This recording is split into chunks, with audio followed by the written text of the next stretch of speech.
We're going to hear from the coach in just a moment. Let's look at some highlights now. Our friends at 11 Sports and Nesson helping bring this one to you via BYUtv.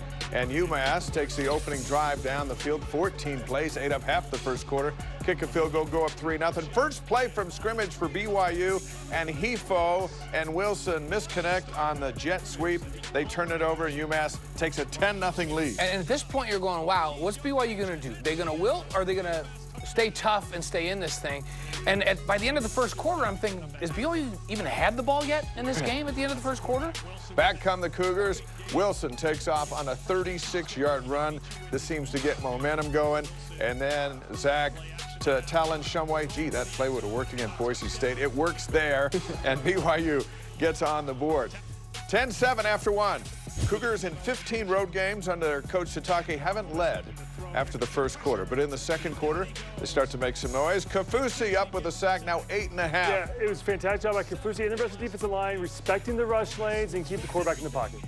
And they tried to go vertical a few times. We see it here, Diane in great position to take away the vertical throw on a fourth down play. Now it's Shumway for the touchdown, 14-10 BYU late in the second quarter. UMass drives down the field. They're going to attempt a field goal, and that big arm of Corbin Kafusi gets up there, gets a piece of it, and they are denied. And BYU takes a 4-point lead into halftime. Brian, third quarter, Cougars turn up the D. Hey, you know what? When you can bring pressure and have good coverage in the back end, I mean, good things happen like this. Brett Sandlin had a great second half. That's Squally Canada.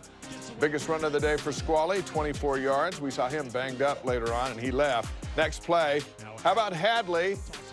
Back to Wilson, and then the catch of the day, Neil Pau'u-Blaine downfield. Well, first of all, the throw was perfect. Can you put this ball any place else and complete it? Into double coverage as well. And the concentration to bring it in by Powell was fantastic. Now it's Hadley, 21-10 BYU. They're not done in the third quarter. Aleva Hefo will get it here and get around the corner. I'm surprised they let him back in the game. 28-10 Cougars. How about this? It's a punt that is recorded for 0 yards into the wind. Or with the wind to your back. And it was Sandlin who came up with it. And then after he ran it, he got up and he said to his teammates, was that okay? Can I do that? What just happened? You can't practice that. I thought it was really heads up, and then he asked some questions about it. Here comes Hefo. This from the 10-yard line, 35-10 BYU. And David, here comes Sandlin again. Here comes Sandlin again. I mean, listen, he's got more sacks now in the season than Takitaki has, to give you an idea of how his game went this afternoon. Great job by him and that defensive unit getting some pressure. UMass in garbage time gets down the field, gets in the end zone. They're denied their two-point conversion try, and it's BYU winning it 35-16 to improve to 5-5 on the year.